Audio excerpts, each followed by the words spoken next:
So let's take a company like Airbnb. When we saw it, it was called Air Bed and Breakfast. They had sold, tens of thousands of dollars worth of cereal boxes, McCain Crunchies and Obama O's to finance their business. They had sold only a small number of airbed space, but could show that that was working to some extent. But the business was selling airbed space, not even a room, not a couch, definitely not a house, in especially crowded locations where hotels had sold out. And so it's a very different business from what you see today. And you have to make that dotted line from what do I see today? What's different about this? And where will it go? And sometimes you're wildly wrong on where will it go, but you're trying to figure out, can this entrepreneur take this idea there? Can she make it a reality? And what I found was that every time we bet on founders where we say, absolutely, they can make that a reality, it doesn't matter if we were wrong on our hypothesis of where it would go, they would make something interesting happen. Welcome to Fringe FM, the podcast that explores the edges of human understanding and looks at the technologies, trends, and societal norms shaping our collective future. Here, the world's top minds share their insights and predictions on the convergence, direction, and ethics of exponential technologies transforming life as we know it. You can learn more and stay up to date at fringe.fm.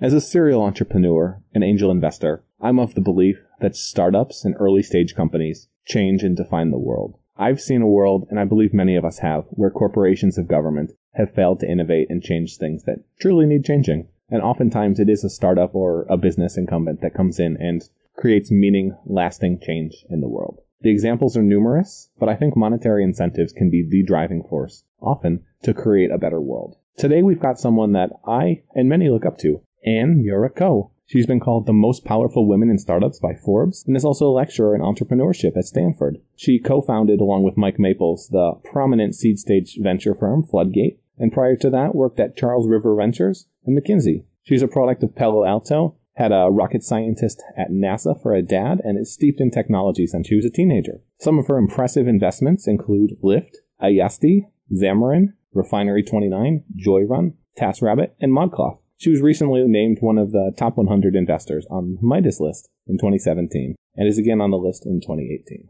Today's interview was incredibly interesting, given my experience and desire to learn angel investing and background in startups. Today we cover many things, including how the space race and a NASA dad transformed Ann and led her to venture, how the venture ecosystem has evolved, especially for women, since 2001, the importance of living through and experiencing an economic downturn, why Ann believes we need to change our economic system to adapt to the coming changes, how AI will impact the job market and economy, and why Ann is fundamentally an optimist, why we need more women and diversity in tech, how Ann sees developments in blockchain and cryptocurrency affecting our society, why Ann ultimately passed on investing in Airbnb, and the little-known truth about startup success. And now, without further ado, I give you Ann Miura-Ko.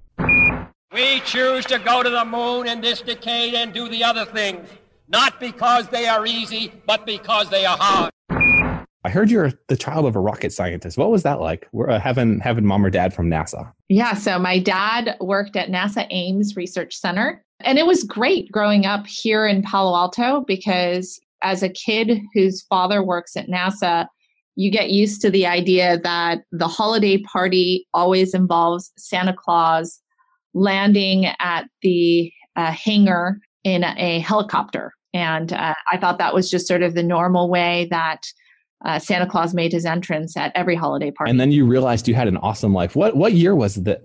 Was this space race time? Yeah, it was back in the time of, Krista McAuliffe was about to go up into space. We were making wings out of balsa wood in third grade. And the whole idea of astronauts was like a really huge thing at that moment. So your dad basically ruined you for a boring corporate job. What was that like as a kid, seeing that? How has that impacted you?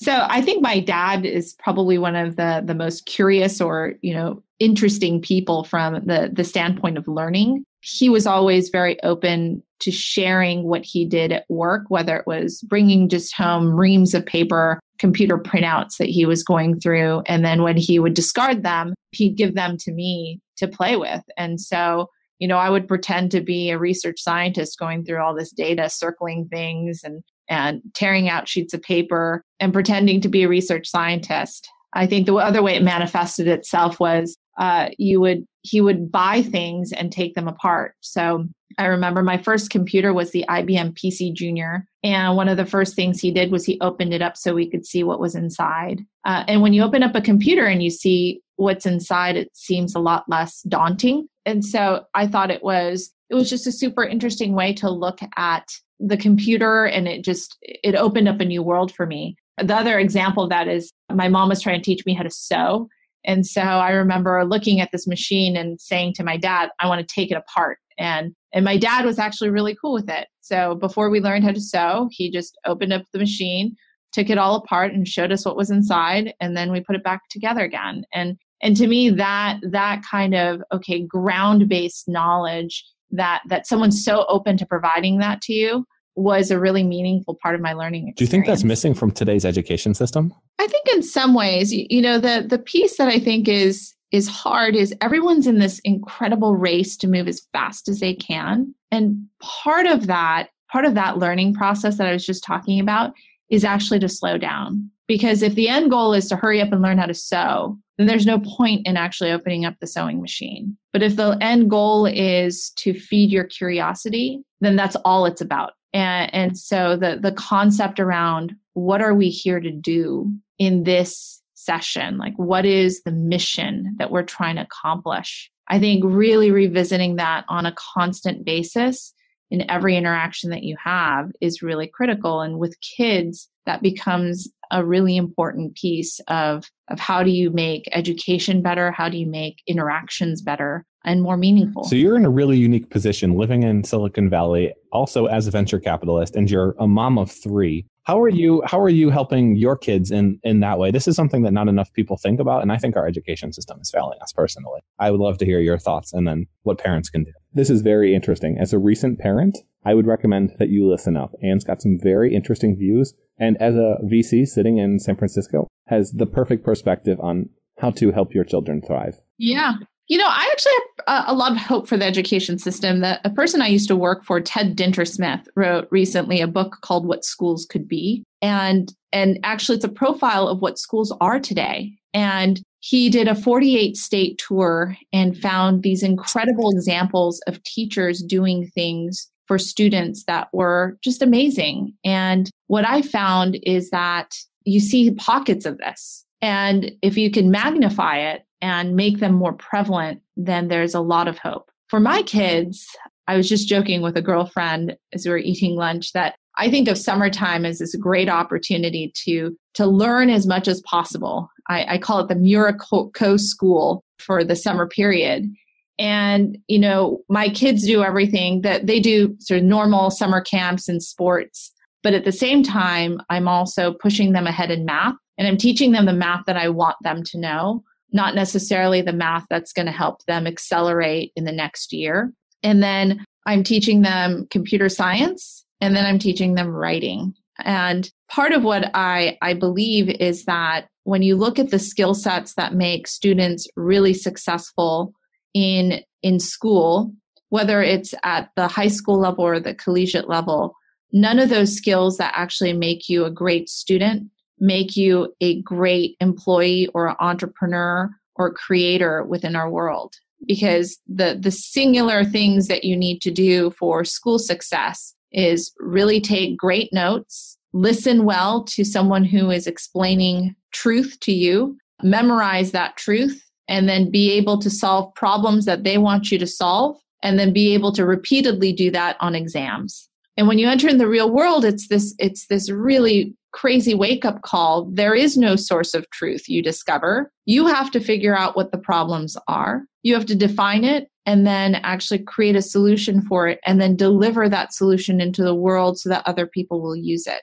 And you have to do that in a team environment. and you have to do it with freeloaders and people who want to boss you around. And it's not an individual exercise. And so how do you create the skill sets to deal with that kind of world and that kind of future? That's something that I think about quite a bit. What about the skill sets for yourself personally? What do you focus on improving? I believe as I get into my 40s, I need to be more flexible. I need to debate less and listen more. And I need to empower people around me to be their best selves. And I think those are all things that I need to focus on more as I get older, because as I get older, I'm relying on my habits, my knowledge set, and I need to keep reminding myself that everything is always new and everything is always different. And so be curious, maintain that curiosity, and leverage those skill sets to then double down on the places where I need help. And I think for me, the help is,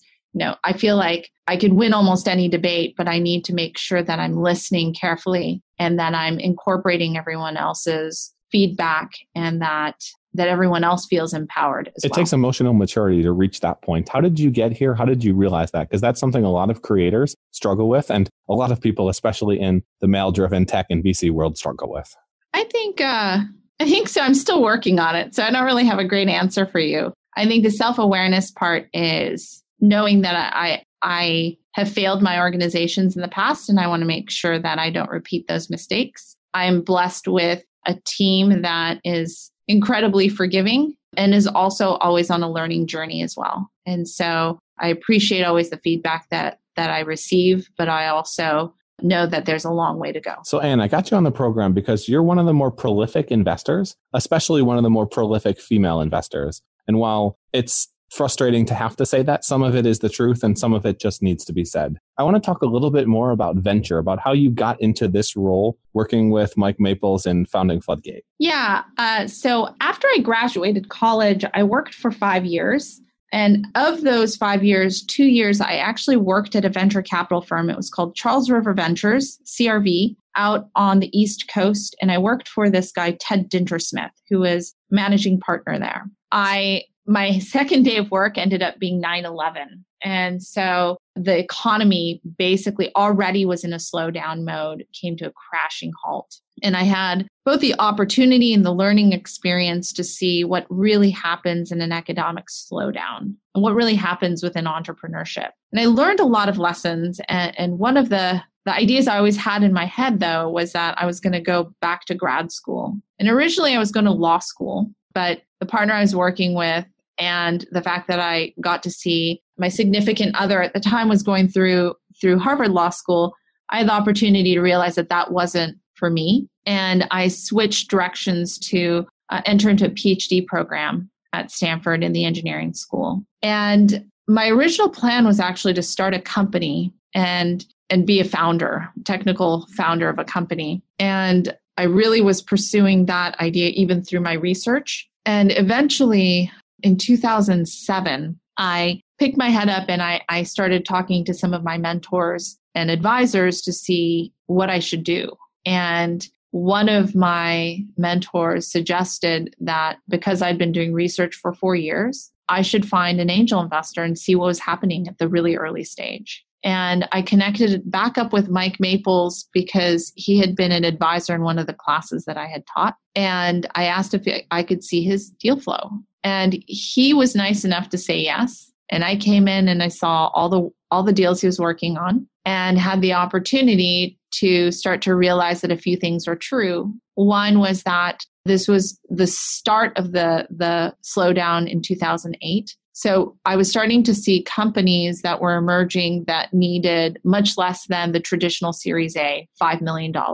And we were seeing all of these companies, even amongst my grad student friends, entrepreneurs in the neighborhood. And because of the economic slowdown, no one was cutting checks. No angels were cutting checks. The larger funds were fleeing upstream to where there was less risk. And so there were really just a handful of investors and angels who were active at the time. And so when Mike said, hey, I've raised this fund and I'd really like to have a co-founder come on board. On one hand, it sounded like a crazy idea because there weren't really startup venture firms at that point. But on the other hand, it seemed to make sense. And I think this is how most entrepreneurs get started with their businesses, but it just made sense to me and not to a lot of other people. And I got a lot of advice saying, don't start up a VC firm. That's the craziest thing I've heard, to people saying, you should go be an associate at one of the larger firms. Hey, Matt here. As not everyone is familiar with the startup investing market, let's do a quick rundown. So let's say you've got a startup and you're looking to raise funding.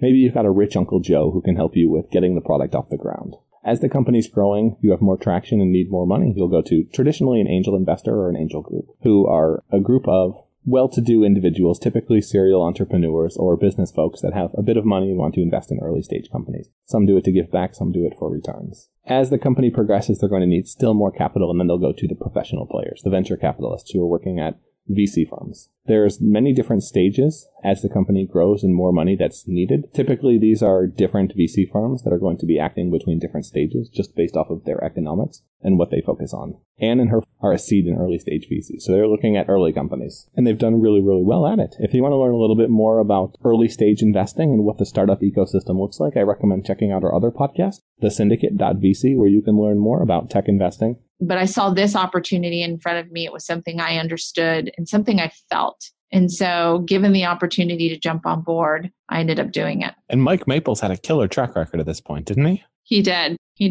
At that point, Twitter was really starting to take off. The fail whale was pretty prominent. A Dig at that moment was really big. He was early into Weebly. Justin.tv had not yet pivoted into social cam and Twitch. He had been early into Reputation.com, Chegg.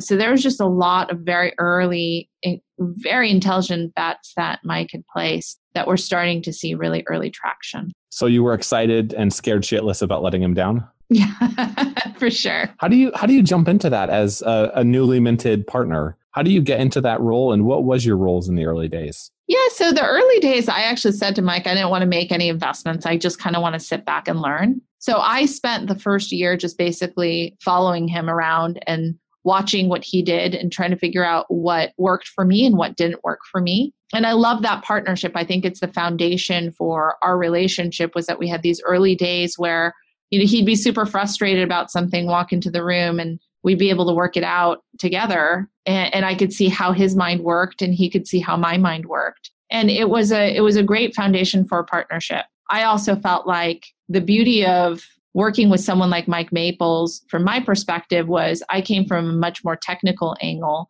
Mike is incredible on technical things and grokking technical issues, but he approaches things from a much sort of larger picture and understands marketing and positioning in a way that I hadn't seen before. And so I just really appreciated the way his mind works. And for me, it was a whole new skill set that I had never observed before. And for me was just sort of magic. Did you steal the take it apart strategy from your dad? Is that how you got into understanding deals? And then for me, the breaking apart of companies at the very early stage is really, really hard to do. And the reason why is when we look at a company, oftentimes it looks nothing like what the company will be. So let's take a company like Airbnb. When we saw it, it was called Air Bed and Breakfast. They had sold, tens of thousands of dollars worth of cereal boxes, McCain Crunchies and Obama O's, to finance their business. They had sold only a small number of airbed space, but could show that was working to some extent. But the business was selling airbed space, not even a room, not a couch, definitely not a house, in especially crowded locations where hotels had sold out. And so it's a very different business from what you see today. And you have to make that dotted line from what do I see today? What's different about this? And where will it go? And sometimes you're wildly wrong on where will it go, but you're trying to figure out, can this entrepreneur take this idea there? Can she make it a reality? And what I found was that every time we bet on founders where we say, absolutely, they can make that a reality, it doesn't matter if we were wrong on our hypothesis of where it would go, they would make something interesting happen. Here's the secret. Every business and startup that you've seen started somewhere else, wanted to do something else, or had a completely different plan. Things change, things evolve. That's how business and evolution work. Don't feel as if you have to have all of your ducks in a row to try to change the world or build a business that really accomplishes something. Because none of these guys did. Airbnb didn't. Uber didn't. Facebook. None of the companies that you've thought of have. They were all winging it as they went along and just trying to stay above float. So if you're interested in trying to change the world, a startup can be a great way to do it. What's the most effective way you found to read people and to find that it factor? Because it does 100% come down to the founder. It's going to be a roller coaster. It's going to go up and down. It's going to suck. It's going to be awesome. And the one who can get punched in the mouth over and over and come back is going to be the one who wins. Yeah. So I've seen a couple of things that I think are really important. Number one is actually an ability to recruit and an ability to recruit a lot of different types of people. And so I love seeing founders who are able to reach beyond their initial network and convince fairly random people to come work with them. And by random, I mean random in terms of connections, but high in terms of caliber. The second thing that I'm looking for is a desire to learn and the curiosity involved there, because the business plan never survives first customer contact. And so we need to make sure that the founder is aware of that, cares about the difference between what they're seeing and what they expected, and then can change the business as appropriate, but that they have confidence in some thread within that business that may or may not have been proven, that they can maintain consistency across the board. And so it's sort of this fine balance between experimentation and conviction. And the best entrepreneurs have that balance extraordinarily tightly done, and then are able to hire as a result with incredible narrative. And if you find a founder who has those two characteristics, then you want to hold on to them for as long as possible. And it might not be the first or the second investment, but as long as you keep funding them, you're going to win. What areas or industries are you most excited about today? What are you looking into in terms of Ann's future ball? Yeah, the area that I've been spending a lot of time in is in AI. And part of the reason is that I believe that when you look at enterprise software and you see the fact that we haven't had one of these mega giant enterprise software companies win in a really long time. And, Microsoft is at a few $100 billion. Oracle is at a few $100 billion.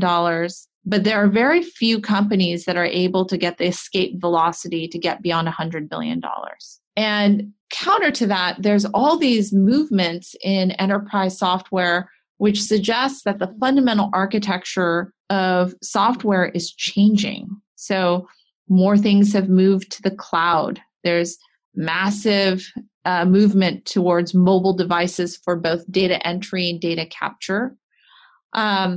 We can see that intelligence and software is actually about to start making a difference. And the collection of data continues to double or triple every year. And so you take all of this knowledge and you say to yourself, something has to change. Like the infrastructure within this industry is going to shift pretty dramatically over the next 10 years. And so we're due for a $100 billion plus enterprise software company. And so the reason why I believe intelligence is where we'll find it is that if you take anything like a piece of software that people are paying millions of dollars to support as well as pay the license for, that infrastructure, which is, data at the bottom layer, you have business logic in the middle, and then some sort of presentation layer, that has to change when you move into actual intelligent enterprise applications. And the reason is that business logic now is replaced by models that learn from itself. And in order to enable models to replace business logic, now the data that you're gathering has to look different as well. It has to have a statistical component to it. And then the presentation layer is also different because you're not just repackaging data and you're not just capturing information in a form. You are actually, putting out decisions and you're justifying those decisions. And so the entire stack for applications is going to change fairly dramatically over the next 5 to 10 years. And if that's true, then new companies will actually emerge to take the place of the giants. So that's one area that I'm really interested in. Or be acquired by the giants. Has Oracle ever built anything? Well, they built their initial set. The initial product, and it seems like they've acquired everything and sold it since. It's an interesting business model. So AI in the enterprise, I definitely see that as interesting or exciting. And at the same time, it's kind of boring and mundane. Where do you see the other implications of AI outside of simply more efficient software, or what are those implications on a societal scale? Because a lot of people won't need jobs if we can get rid of them. Right. So there's a few things. So one is, actually, I would disagree that it's just AI is meant to purely automate things that we already do. Intelligence actually presupposes something else. It's not automation, right? So if you get intelligence right, what it ought to do is provide people with superpowers. It should make essentially the impossible possible, or it should give you eyesight you didn't have. And so the ways in which I believe artificial intelligence in its best use cases will happen is when it's really tightly integrated into the way you work on a daily basis. And it's basically giving you capacity to do things you never did before. So what does that look like? I think that instead of helping you search for a needle in a haystack, so identifying more cats in videos, I think what it's going to do is it's going to help you identify things that you didn't even know to ask, the unknown unknowns within your data. In practice, what does that look like? Well, we have this one company, Ayasdi, which works with very, very complex data sets. And they worked with a research scientist group, which was looking at data for type 2 diabetes. And they discovered that type 2 diabetes is not just one type of diabetes. There are 3 different types of type 2 diabetes. And as this doctor said, it's type 2, 3, and 4. And so if you were trained in believing that there was only one kind of type 2 diabetes, you would have never looked at this data in that way. But by arming our research scientists with the ability to explore data, now you're giving them a new lens to look at this data and find something new. That doesn't replace the research scientists because they still have to understand the why and what does it mean. And I think those are the areas where humans actually have a very natural capability that centers around intuition and creativity. And so I believe that, the more we can center human work around the things that matter and then automate away all of the things that we already know, we actually unleash human capacity in a way and make jobs even more interesting. And that's my hope. I would agree with your hope. I think we also make jobs less numerous. I don't know your thoughts. I don't know. Are you optimistic, pessimistic, or realistic? How do you view yourself? I'm actually optimistic. I think the optimism though centers on a presupposition that you have to change education. So I agree with you that if the jobs remain the way they are, which is most jobs are just about taking instructions and executing them, those jobs will all go away regardless of whether or not we have intelligence or not within our compute infrastructure. Just the fact that we have computers that can do a lot of math means that anything that's an instruction set can be automated away. So I think what we need to do is actually then train people to be able to ask great questions and question sort of fundamental first principles and be creative. Those are the things that we will rely on. The other place that I think we will see is, again, as we incorporate more of this intelligence into enterprise software and into the workflow, what we'll find is that humans are actually required to create the mutations in the system, so new data sets that you can actually study. So a great example of this is Textio, which does basically job descriptions so that they are not biased job descriptions. A quick side note here, just to explain what Ann is talking about with biased descriptions. While it may not feel relevant, think about it in terms of branding, where certain brands have different messaging that will apply to different people. We've got the skater punks, we've got the Apple guys, we've got the tech nerds, all of these different things, and that all comes down to just messaging, which is really just images and text put together in a concise way. Well, job descriptions are often like this. Typically, what you'll see with tech job descriptions is they apply or are more interesting to primarily white men, which is why we have primarily white men in tech, because the descriptions are written by other white men. So the terminology that's used oftentimes can be problematic and can lead to situations where you have adverse adverse selection, i.e. only certain applicants are applying because only certain applicants are interested by the job description. Ann and many others in the industry are trying to fix this. And if you think about it, where do you get these job descriptions is not from the machines. The mutations are actually coming from human writers. They're just being trained to write better job descriptions. But you still need mutations around language in order for the machines to continue to get smarter. And so again, the creativity of individuals is still required for new data sets and to expand upon the things that the machines are already training upon. I would agree with you in some circumstances. On that one, though, I would just say mutation is much more a function of random change than it is of true creativity. I feel like a machine could be really, really good at getting rid of all of the writers in Textio if you just had a few basic parameters and pulled in, I mean, you could just pull in medium content. Yeah, I actually disagree with that because I think there's a certain extent to which machines can actually interact with language, but the creativity around which they're able to do that is actually still fairly limited. And then also the human reaction to that language can be also pretty unexpected. And then I think the last piece is that human language actually changes pretty dramatically and very quickly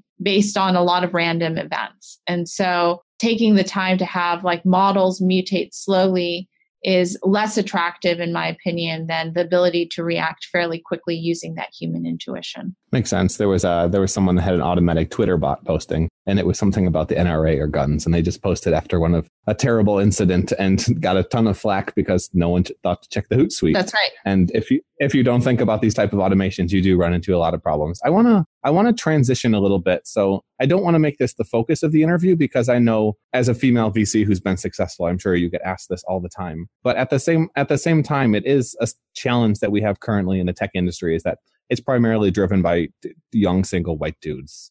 How do you see the industry changing? How has it changed since you've been involved? And what would you like to see happen? Yeah, so when I first got into VC back in 2001, I remember I asked the partner I was working with if he knew of any female VCs, and he really racked his brain. This is out on the East Coast, and he said he couldn't come up with any general partners at the time at some of the major firms on the East Coast.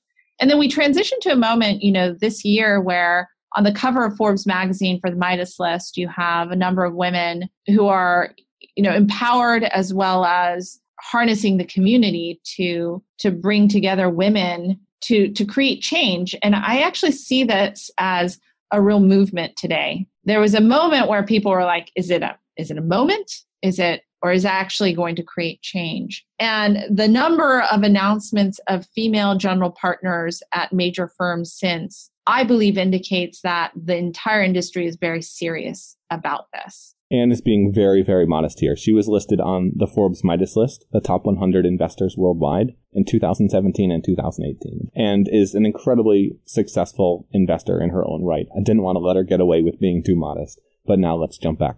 I believe that it impacts deal flow as well as the quality of decisions that are being made. I believe that venture firms are recognizing that, particularly in consumer, that the female consumer is a very powerful segment, and that if you are relying on secondhand information, essentially, I'm going to ask my wife or my girlfriend or my daughters, and that person is not at the partnership meeting, then you're fundamentally at a disadvantage. I also think that even in enterprise software where I play, that women have a very different network, that we also have a different perspective. And so the way my brain works is very different from the way my partners work. And so I think that we offer things to each other that are unique.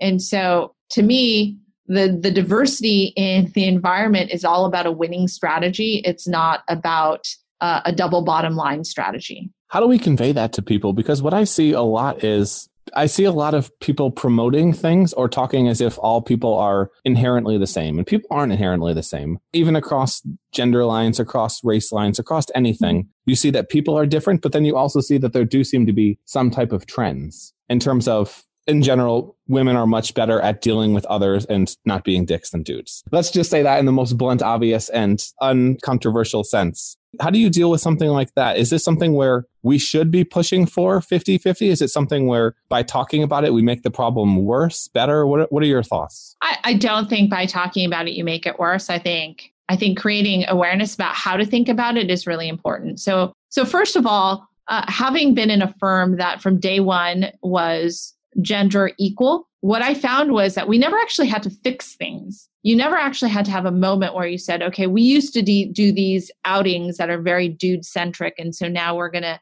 make them more gender neutral. And so actually being thoughtful about it early on makes the job so much easier. And the way it makes it easier is twofold, especially for a venture investor. Number one, the deal flow that you get from a diverse group of individuals actually is a magnitude bigger than if you look on a page and you see only one type of person. And we've seen this just in the data itself in comparing it against other larger firms. We were getting more female founders. We were getting more people of color walking through our door. And if you believe that the next generation founder is not all going to be part of a homogeneous group, then you have to believe that you're missing out on really important deal flow. And so I think just appealing to the capitalist sense that you really want to have an operational sense of the best deal flow and the best coverage of deal flow, then this is a direction you have to move in. And then the second piece is, if you want to have diversity within your group, in order to have all of the different viewpoints, to have great representation of thought patterns and consumer voice, as well as new trends, then you want to actually attract a very diverse group of employees. And I think the problem is that without having diversity from an early stage, you really have to go seek it out. If you have it from an early stage, it's a win, because every time you look for the next partner, the next EA, the next operations person, you will get the full benefit of a large swath of audience who's interested in working at your company. And so that's the benefit, is that when you're maximizing for the firm in general, that's the direction you'll head in. Everyone wants the dream team, and the dream team generally can do everything. I think it makes a lot of sense. What industries or what venture firms, what companies outside of obviously FLOODGATE and everyone associated there are you most excited about? If you could just sit in on one VC's firm, or you could work with one specific industry outside of your own, what would you want to focus your time on? Yeah, I'm super excited about Chris Dixon's new Andreessen Horowitz $300 million crypto fund. And I think, a lot of people are really interested in cryptocurrency and the economics that are involved there. The piece that I think is really fascinating for me is going back to this artificial intelligence thesis that I have. Artificial intelligence today is still about centralizing data in a data lake and then operating your models off of that very large data set, training your models there, bringing more data into that data lake, and then retraining your models, and then pushing out decisions out to the outer edges. What I found is actually, there's new models, whether it's in autonomous vehicles or in cryptocurrency, where we're starting to see very decentralized networks that almost look like mesh networks. And the question that I've had is, what happens to intelligence within that kind of infrastructure where everything is fundamentally decentralized? And are there ways of basically having peer-to-peer intelligence where each entity holds its own model, looks at its own data, and then tries to become smarter over time, potentially by swapping models with neighbors or learning from other people's models? And I think the reason why that's really interesting is that it moves us beyond this world where everyone is so concerned about privacy and security of their data, and where has their data gone. In the world of Facebook and Russia, I think people are asking all of these questions. It's disgusting. It's so phony. I have nothing to do with Russia. I have nothing to do with Putin. Mr. Trump has no financial relationships with any Russian oligarchs. I want to start with just a basic question, Mark. What happened? What went wrong? So this was a major breach of trust. And I'm really sorry that this happened. We have a basic responsibility to protect people's data. And if we can't do that, then we don't deserve to have the opportunity to serve people. With great power comes great responsibility. And data, knowledge, those in our era are power. We've seen how those powers have been misused and abused. But let's hope we can fix that with blockchain. And so to the degree that you don't have to trust a centralized entity, that you could democratize trust, that you could solve for trust with cryptography, I think the whole world of cryptocurrency is very interesting for that reason. And then artificial intelligence becomes a huge problem in that sector because you have completely decentralized networks. And so if I could be a fly on the wall with Chris Dixon's new fund, I think that would be really fascinating because they're really at the cutting edge of some of the most interesting companies that are emerging in this sort of Web 3.0 space. It's an incredibly interesting space. I'm going to play devil's advocate. I would say that people almost don't care about their privacy. If you look at mass consumers, I would say tech industry understands that they should care. But if you look at your average Joe, they're willing to give up privacy in any way, shape, or form for even an ounce of convenience. So that's the one hiccup I have with the blockchain and decentralization movement is that it's clearly superior. It's clearly the way we're going to go. Ideally, it's the way we'll replace many governments or all government. But it has this problem of people still go to McDonald's so they can get chubby because it tastes good. Yeah, I'm not sure I'm a crypto anarchist. So I don't necessarily believe that it has to replace governments. I actually believe that people are actually making that trade-off because they feel like they have to. And the argument is that you actually don't have to.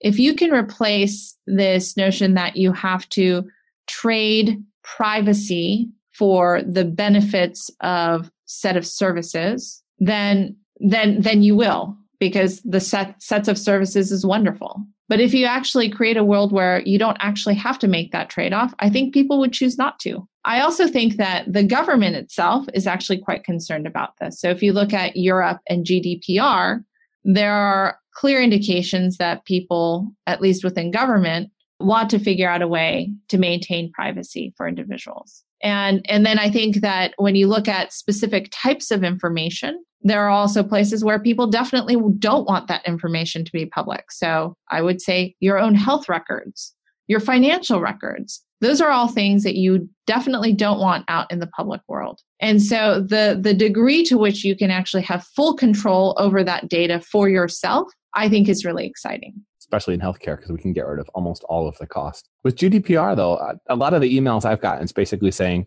accept this new terms of service or leave our service forever. Sorry. That's basically been Facebook and Google. And I mean, I don't know about you, but when GDPR went live, I probably got 200 emails from different that was a big joke, right? Like, oh, great. With GDPR, now you got lots of spam. You got lots of spam and pretty much people laughing on the rules. The first 4% fines for Facebook and Google will be very interesting. That's a ton of money. That will definitely change things. Now, I want to shift gears a little bit. You've had a ton of success as an investor. You invested in Lyft, Xamarin, a bunch of other companies. What's been the most interesting or exciting investment for you to date? The investment in Lyft has been sort of this really interesting ride just because I've been on the board. I'm still on the board.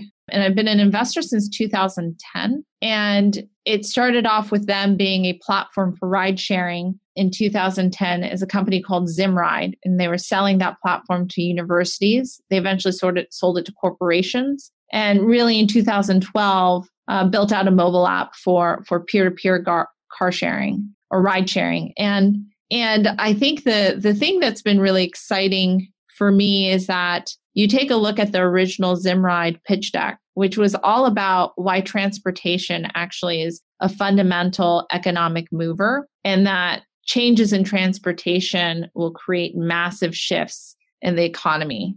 That vision is actually going to come true. And it's going to come true because of these transportation networks and the fact that people aren't purchasing cars as much anymore. It's going to come true as autonomous really takes hold. And I think that these changes actually make it really exciting in terms of, well, what does that mean for the fundamental fabric of the US and what our society actually looks like today, what our neighborhoods look like? How will that actually fundamentally change as a result of how transportation changes? I think even today, we really don't know. And there's a lot of really interesting arguments around that. But I think that place, finding great investments there can actually be very interesting. What would some of your thoughts be on those changes? I know I have my own, and we've had some people on the program. Yeah. So I believe that while the urban environment will continue to see more concentration, you will also see actually a lot of suburban spread. And I'm really interested in what that suburban spread community will look like, because the current suburbs are really a 1940s, 1950s fantasy for the urban development. but it doesn't actually reflect the way people want to live today. And I think as we start to want more community, more actual in-person interactions, the way that actual community is built will have to change. And then I think autonomous actually enables that, because now you'll have these basically room on wheels where you could either get work done, or you can exercise, or you can get services while you're on your way to work or on your way back from work. And it'll become a real extension of your work time. And so I do believe that, if you go 2 hours out of San Francisco and you head south, there are places where you could buy ranch land for, $200,000 for 40 acres. And what can you do with 40 acres, I think is a really interesting question. 2-hour commute with autonomous feels doable. Feels doable, but I still feel like 2 hours would be quite a bit. But I can definitely see your point. That said, though, as we have autonomous vehicles, we need significantly less. Potentially, we could just get rid of some of these troublesome streets and parking lots and have much larger cities. I also think that rural America is going to be in a lot of trouble because people won't be stopping there anymore. So all of the economy that runs through traditional small towns will start to evaporate. Does that mean we're going to have cities and suburbs and nothing else? I think that's a hard question kind of regardless, right? And I think regardless of autonomous or not, you're seeing a mass movement of people into cities. And I think you see this actually globally. And so what happens to a few things, elderly people who are living within these communities, who takes care of them? Actually, how do you support an economy when actually all the youth are leaving? That's more of a societal problem and not just solved with transportation changes. I also think that in terms of where you build communities, it's going to be centered around jobs. And so it comes back to our earlier conversation in terms of what are the jobs that will exist in 10, 15, 20 years. And I think until we can answer that question and really start to develop education and training around that, the mass movement of people into urban environments will continue, because that's where all the opportunity is. And the excitement. Let's face it, just having other people and spontaneity around is quite valuable. Yeah. Not only for entrepreneurs, but just for general social life. Yeah. And I know you're incredibly busy. I have 2 last questions for you. Okay. And number one, you may have already covered, but anti-portfolio. Outside of Airbnb, who have you missed on? Who walked away? I missed on Pinterest and GitHub. So we saw GitHub in 2008, and then I saw Pinterest in a similar period, probably 2009 or so. And I turned down Pinterest because it was at the angel stage and I didn't understand what they were trying to build, and then went back to them later on and begged them to take my money before they did their Andreessen Horowitz round. But it was probably too late for FLOODGATE. GitHub, we got actually a lot closer. So in 2008, we got to a point where we were talking to the founders. They weren't taking any meetings with early investors. And we asked them, at one point, they said, okay, let's do this. And we said, okay, well, how much do you need? And, what would you do with that money? And the conversations actually stalled at that point because I think they were just too busy building GitHub at the time. They were too much of developers and not enough of businessmen. They didn't know what to do with the money once they got it. I still kick myself for that. I should have just given them a check anyway. It happens. And what call to action would you have for our listeners? What do you want to leave them with? I would love your listeners to really engage in thinking about the question of prosperity. And in all of the ideas that are presented, whether they are in things like AI or autonomous, in new companies, cryptography, cryptocurrency, I think the place where we go wrong is we only think about disruption and how we upend industries. I would love for more of our founders and our investors to always think about how we deliver prosperity to the global stage. And if we could think about that at the early stage and really try to deliver upon that on a consistent basis, I think we could change the narrative for Silicon Valley and the rest of the world. UBI? What's that? UBI, Universal Basic Income. It becomes more complicated if you try to do it purely capitalistically, because it seems like exponentially returns. Yeah, I think there's a lot of, with Universal Basic Income, I think there's a lot of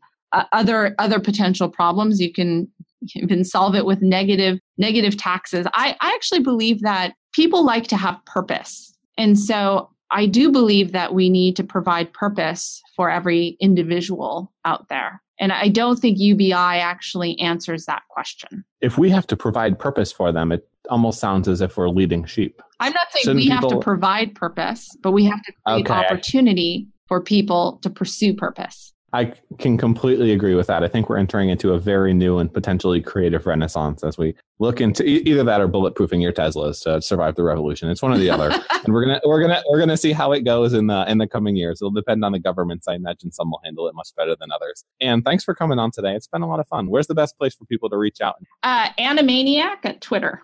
That is such a great Twitter handle. It's with 2 N's though. Yeah, it was my nickname in college. I see. We'll throw links and everything into the show notes, guys. Fringe.fm. You know what to do. If you like this, reach out and of course subscribe. Thanks, Matt. Yeah, thanks as well. And this has been a lot of fun. And let me know if I can ever be helped. All right. Bye.